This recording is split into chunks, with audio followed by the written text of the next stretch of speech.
We only see Bo Katan briefly in the first episode, but since the finale of Season 2, her situation appears to have massively changed. Without the Darksaber, all those around her seemed to have left, and what was keeping them around was her lineage as royalty and the eventual hope, or aim, of getting the Darksaber back. However, as Din Djarin is the one who dueled and defeated Moff Gideon, it was now his by right, and the only way that Bo Katan could claim it back is to face off against our space dad. This is a shift in her mindset. Because, as we all saw from Rebels, or some of us may have seen from Rebels, if you haven't watched it, you absolutely should. But she was handed the Darksaber in Rebels. And my thinking here is that because it ended the way it did, we don't really know the full sequence of events.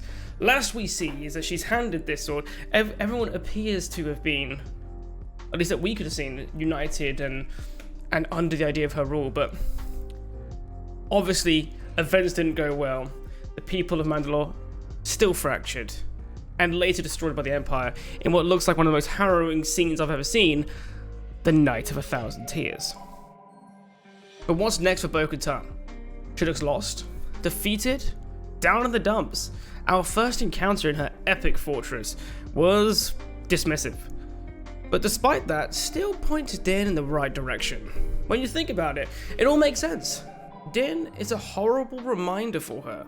He is proof that the Mandalorian people are still fractured, divided, and it's like she says, Mandalore was broken before the Empire even turned up. He's a child of the Watch. According to the French translation, they are directly related to Death Watch. So it's no surprise she's unhappy with a group that is very quick to discard people as no longer Mandalorian. If you didn't watch the Clone Wars, Death Watch eventually, in an attack on the capital, kills Satine, Bo's sister. Well, and I have to clarify, this is while Darth Maul is in control of Death Watch. It is believed by the Children of the Watch that Mandalore is cursed and poisoned thanks in no small part to Bo Katan receiving the Darksaber in the way she did. However, when Din visits the crystallized surface, we discover that that is not true, and the planet is in fact habitable, which Bo said. I would personally love to see the process of rebuilding Mandalore. I'm intrigued to see if they can in some way restore the health of the planet, or is it destined to be a crystallized wasteland forever? Or will there be some kind of weird Star Wars magic that they can use to bring life and vegetation, other ways of living on this planet again? During Din's trip to the mines, he is captured, and we see a great segment which shows the benefit of 2 years of training with Luke Skywalker. And that's because we see Grogu able to just navigate and take himself back to the ship. And I mean, granted, he didn't fly, but he was able to actually point to the planet, showing he fully took in and understood everything that's going on around him, which I gotta admit, at the start it didn't seem like it, but obviously now, season 3, he's progressing. We've all had nephews and nieces, or even little ones ourselves, and we see the slow progress of just being present, being aware, understanding, and now we're starting to even see communication, albeit grunts and weird noises. But I had a nephew like that, so I understand it completely. But as I was saying, so during these trips to the mines, obviously Grogu is able to come back and fetch Bo Katan. It's actually amazing how quick she is to actually go and rescue him, because if you think about it, she was all ready just to say, what don't you understand, but leave me alone. And the second she realizes that he's in trouble, she's like, where is he? One thing I thought was really also quite important is we should focus on how she wields the Darksaber. With Din, it's clunky, it's heavy, it's cumbersome, and to be honest, the longer he uses it, the more exhausted he looks, which obviously makes sense because everything feels like a heavy, pained swing. With her, it looks like an elegant lightsaber.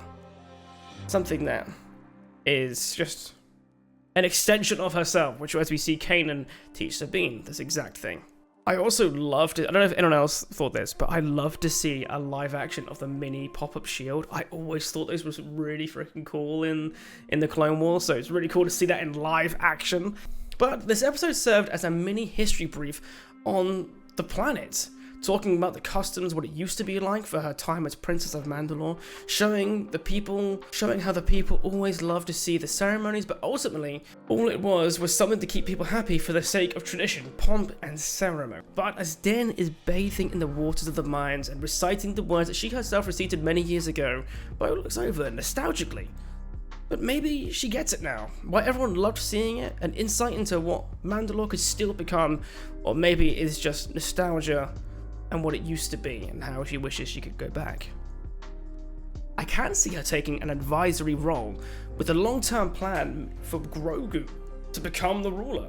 When Din gets too old, or if the worst should happen, let's face it, if they needed a constant in life, or if Mandalore, needed a constant in life, it would be a ruler that could live for another 800 years on top of what he's already lived.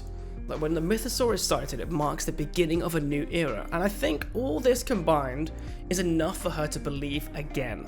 Because something we should take into account is that it's been 2 whole years since the end of Season 2, and in that time, nothing has progressed for Bo Katan. If anything, it's regressed significantly. Mandalore the Great tamed the mythosaur, and of the 3 beings we have in the running, who would you put in for taming this beast? Could Grogu learn what Ezra had learned, and be able to communicate through the Force with animals? This doesn't mean the others couldn't, but it is the most on the nose for possibility. We all saw Din riding a blurg. But hey, anything is possible, it is Star Wars after all, and to be fair, it could be a team action, because Grogu is still a while away from communicating with words. Episode 3 focused very little on these two, but there's an important takeaway from what was shown. Grogu's first words will definitely be, "This is the way." But on a much more serious note, Bo's home has been destroyed by remnants of the Empire, making her return with Din. One big difference now is that she's redeemed as far as the Children of the Watch are concerned. Could this be her way back to Mandalore? With these much less likely to disappear to become mercenaries, fellow comrades now, these Mandalorians are much more focused on the ways of old Mandalore, which is a big difference, in my opinion. It ends with Bo looking at the mythosaur signets, and it reminds me of when she asked Din, "Did you see anything in the waters, in the mines?" And this could be important foreshadowing. Or everything I've written here and made this video about is complete fluff. But hey, this is why I make these videos and why you guys watch them. Din has always promised to help once he was no longer an apostate, and that time has come. I am more than ready for next week's episode. What's funny is before we started watching Season 3, I was convinced that Bo was going to be the main villain, vying to become the one true ruler of Mandalore again. Now I'm sat here theorizing, could it be the armorer, Paz Vizsla? We all saw the look he gave at the end. Or will an external threat finally make the Mandalorians band together entirely? Anyway, who do you see being the ruler of Mandalore? Let me know in the comments, and remember, the Force will be with you. Always.